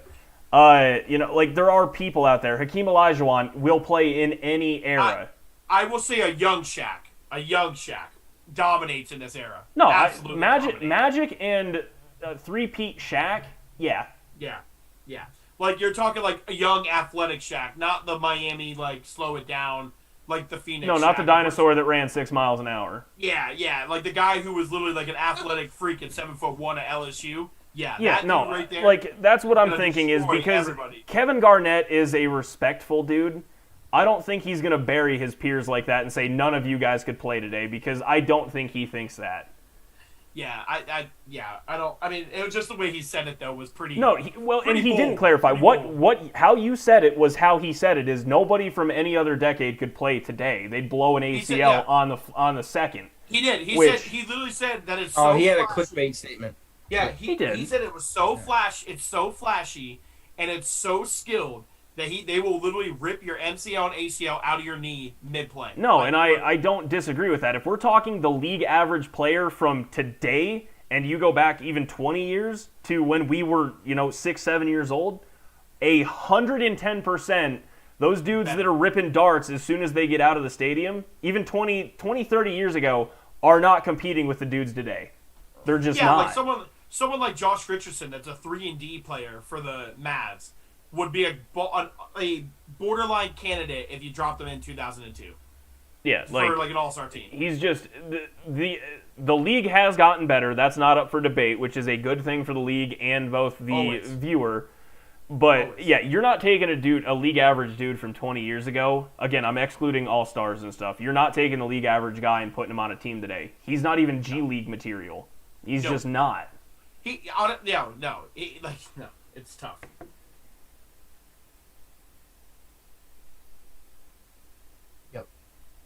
For sure. We get into bets or Yeah, Let's do bets. I don't think anyone else has any other thing else when it comes to it. I think. No, I don't. Hey, if you're covered. still listening out there, we appreciate you. Is that what you wanted to say? Yes. Nice. So bets for the week. I know Ty's got the numbers, but we did not do so hot as a collective group. I think we only got 2 wins. Granted, we did do some. Most of us did some harder bets. Go. But Yeah, not everyone's gonna bet. You know what? Hey, this week I'm betting that the Go ahead. Mavericks win the tip tomorrow. that's actually a good bet. I Oh, hate 50-50. you. Are Rock they starting? with Are me. they starting Oh. Boban? No, but yeah, as a collective group, Tails never fails. a collective group, we did not do so hot. We were 2 for what? There's We were 2 of 6. 2 for 6. So I don't know if you. Here I'll go over it. I quick. just said we were collectively horribly. I said you have the numbers, but we were collectively bad. Yeah, so on the season now, Ty is 7-7, Cal is 6-8, Evan's 5-9, still the worst. Cade is now 7-7 as well. Why did you throw that in there? Huh? Well, because it's literally been now an 8-week trend. Evan wins more bets off other people's knowledge than his own. True. Kinda crazy. So yeah, I went 1-1. That's true. That's true. I mean, yeah, I went 1-1. Evan went 1-1. You two went 0-2. It wasn't a good week. No. I mean, if I didn't place bets off of the ones that sometimes you make, Kate, I would just play poker and that'd be it. And that's where I've won the most money. I don't know if that's true. I have a graph. I can have send a it graph in. You too. would have I a graph, you too. fucking nerd. I have a graph too. No, you don't, Cal. I can make one right now. Well, I have a legitimate graph. I have a legitimate graph. No, it's not more than that. Yeah. Okay, Cal. All right. Anybody got any good bets this week? Oh yeah. Oh, yep. Yeah. 'Cause I'm looking them up right now. So these are knee-jerk bets out of me, so they're probably going to be winners. That's how it usually works. My first bet's going to be Cleveland plus 9.5 tomorrow. Against the Bucks? Is that who they play? No, they're playing the Nuggets. Nuggets. Ooh.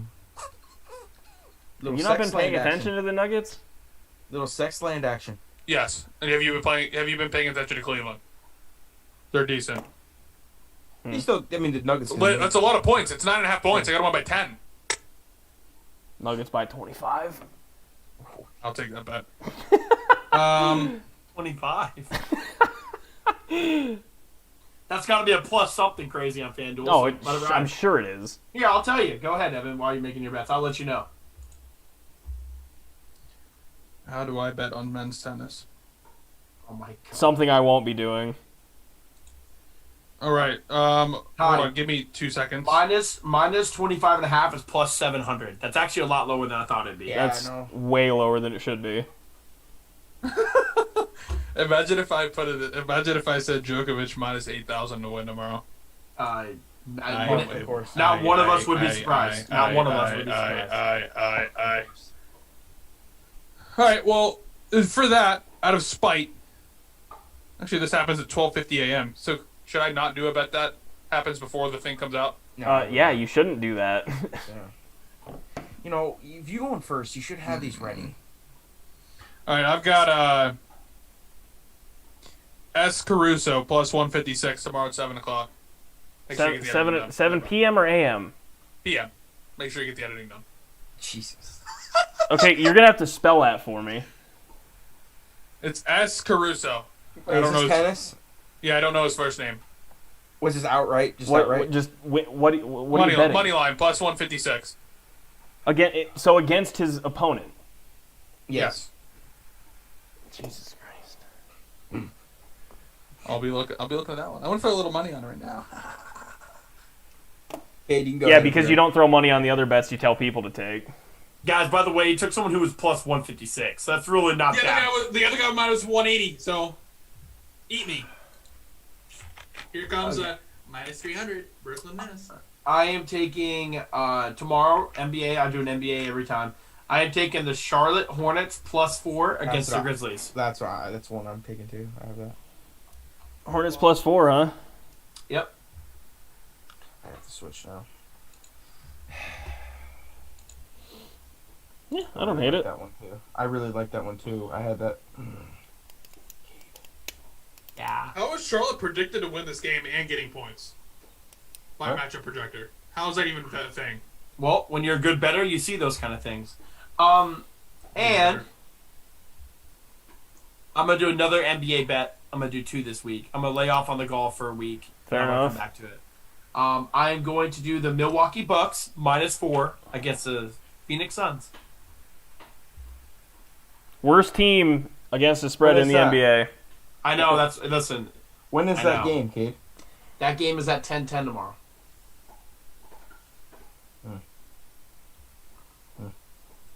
He's going, You want me to go, Ty? Yeah, just because I can't find anything that I want to bet that I can actually bet on by, reasonable time. I'm just gonna keep what I thought. I'm gonna go with my gut. I'm gonna take the Hornets plus 4 as well. I had that written down here, not just going off the whim, Cade.